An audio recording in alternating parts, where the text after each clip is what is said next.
Allah menyampaikan tidak ada amalan yang lebih dicintai oleh Allah Subhanahu wa Ta'ala kecuali amalan fardu. Assalamualaikum Sobat Ngaji dimanapun Anda berada. Sebentar lagi bulan Muharram. Tentunya Anda semuanya sudah menyiapkan berbagai macam amalan-amalan khusus yang akan dilakukan di bulan Muharram. Namun sebelum amalan itu dilakukan, saya hanya akan menyampaikan beberapa hal yang perlu diperhatikan sebelum Anda mengamalkan amalan-amalan yang akan Anda lakukan di bulan Muharram tersebut. Memang bulan Muharram adalah bulan yang sangat sakral, bulan yang suci, bulan yang dimuliakan oleh Allah Subhanahu wa Ta'ala. Dan alangkah baiknya memang kalau kita isi bulan Muharram itu dengan berbagai macam ketaatan kepada Allah Subhanahu wa Ta'ala. Namun yang perlu diperhatikan sebelum kita mengerjakan amalan-amalan sunnah yang banyak, seperti yang disampaikan oleh beberapa ulama, beberapa kiai, ada di antara mereka yang menganjurkan untuk mengamalkan membaca surat Al-Ikhlas 1000 kali. Ada yang menganjurkan pula untuk membaca Hasbunallah ni'mal wakil 70 kali setiap sholat fardu. Ada pula yang menganjurkan untuk menulis Bismillahirrahmanirrahim 111 atau 313 kali dan lain sebagainya. Banyak sekali amalan.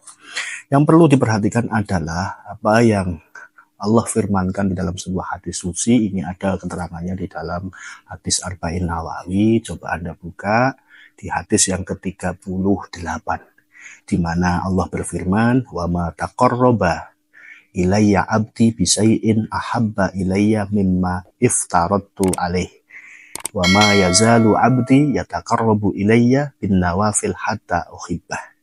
Allah menyampaikan tidak ada amalan yang lebih dicintai oleh Allah Subhanahu wa Ta'ala kecuali amalan fardu. Kemudian seorang hamba terus-menerus mendekatkan diri kepada Allah Subhanahu wa Ta'ala dengan amalan-amalan sunnah sampai Allah pun akan mencintainya. Artinya, sebelum kita mengamalkan amalan-amalan sunnah itu, kita harus memperhatikan dengan benar amalan fardu kita. Sholat fardu kita harus kita perhatikan dengan benar. Jangan sampai ketinggalan waktu. Kita mampu mengerjakan sholat fardu itu di awal waktunya. Syukur-syukur berjamaah dengan keluarga, dengan istri dan anak. Atau lebih-lebih bisa berjamaah di masjid. Ini tentu lebih utama. Baru setelah amalan-amalan fardu ini maksimal, sempurna, baru kita kerjakan amalan-amalan yang sunnah. Dan itu tentunya akan lebih dicintai oleh Allah Subhanahu wa Ta'ala. Jangan kita mengutamakan amalan-amalan sunnah, namun amalan fardunya tidak diperhatikan, malah ketinggalan, kacau, dikesampingkan. Itu tentunya kita tidak mendapatkan cinta dari Allah, malah akan mendapatkan murka dari Allah Subhanahu wa Ta'ala. Yang pertama adalah perhatikan amalan fardu atau amalan yang difardukan oleh Allah Subhanahu wa Ta'ala. Kemudian yang kedua, baru kita mengerjakan amalan-amalan sunnah yang diajarkan oleh Rasulullah Sallallahu Alaihi Wasallam. Kita boleh nulis Bismillahirrahmanirrahim 111 kali, 313 kali, monggo enggak apa-apa. Okay. Tapi alangkah baiknya kalau Bismillah itu tidak hanya ditulis di atas kertas, dijadikan jimat, disimpan di dalam dompet, terus akhirnya nanti malah diduduki, akhirnya malah jadi dosa.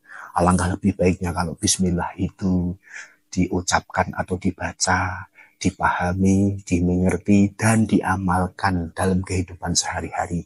Maka akan berdampak positif tidak hanya di dunia, bahkan sampai di akhirat. Kalau hanya ditulis menjadi jimat, itu kalaupun toh muncul maziyah, muncul fadilah, itu hanya kita rasakan di dunia, tidak sampai di akhirat nanti.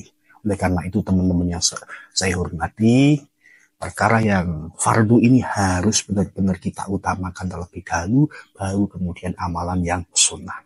Amalan sunnah seperti apa? Ya sholat sunnahnya dikencangi untuk memperindah amalan fardu kita, tahajudnya, duhanya, sholat witirnya, dan seterusnya. Kemudian kita bisa berpuasa 10 hari di awal bulan Muharram, dan seterusnya. Jadi banyak amalan-amalan yang dianjurkan oleh Rasulullah SAW. Kita umat kanjeng Nabi mengharapkan syafaat kanjeng Nabi, maka utamakanlah amalan-amalan yang disunnahkan oleh Rasulullah SAW. Tentunya ini akan lebih cepat mendatangkan cinta dari Allah Subhanahu wa Ta'ala. Saya pikir hanya itu yang saya sampaikan. Apabila ada perbedaan pendapat dan lain sebagainya, ini hanya pendapat saya pribadi dan mohon maaf atas segala kekurangan. Assalamualaikum warahmatullahi wabarakatuh.